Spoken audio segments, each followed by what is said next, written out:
ওপেনিংয়ে সৌম্য, তার সঙ্গী হবেন তানজিদ তামিম। একাদশে থাকবে 3 পেসার ও 2 স্পিনার। ভারতের বিপক্ষে ম্যাচের আগে এবার পাকিস্তানের বিপক্ষে মাঠে নামছে টিম টাইগার্স। মোহাম্মদ হারিস ওয়াসিমদের সাথে ম্যাচ দিয়ে চ্যাম্পিয়ন্স ট্রফির যাত্রা শুরু করবে শান্তরা। পাকিস্তানের বিপক্ষে ম্যাচ ও একাদশ নিয়ে আরো বিস্তারিত জানবো রিপোর্টে। দিনের হিসেবে মাত্র এক সপ্তাহ বাকি আছে মেগা টুর্নামেন্ট, যেখানে বাংলাদেশের অভিযান শুরু হবে ভারতের বিপক্ষে 20 তারিখ ম্যাচ দিয়ে। তবে তার আগেই এবার পাকিস্তান শাহিনসের সাথে মাঠে নামতে হচ্ছে শান্তদের। টুর্নামেন্ট শুরুর দুদিন আগে মোহাম্মদ হারিসদের সাথে একটি ম্যাচ খেলবে শান্তরা, যেই ম্যাচ দিয়ে পরীক্ষা নিরীক্ষা করবে নিজেদের সেরা একাদশ।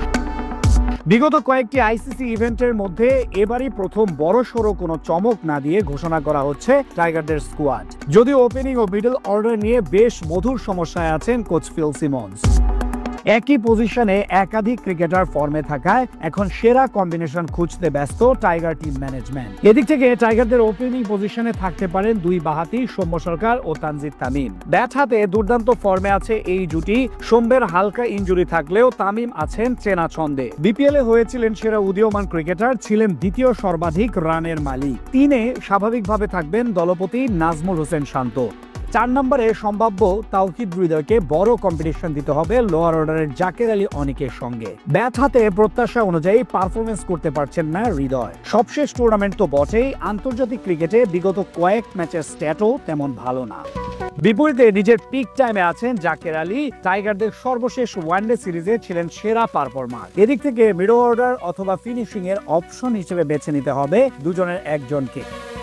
এদিকে তার সাথে থাকবেন দুই সিনিয়র ক্রিকেটার মাহমুদুল্লাহ রিয়াদ ও মুশফিকুর রহিম। বর্তমানে টাইগার দলের সবচেয়ে বড় আস্থার নাম এই দুটি। পূর্ব ঘোষণা অনুযায়ী এটি হতে পারে তাদের শেষ আন্তর্জাতিক টুর্নামেন্ট সফর। তাই বিদায় লগ্নে ইতি টানার আগে বিশেষ কিছু উপহার দিবেন, সেটাই প্রত্যাশা ভক্তদের।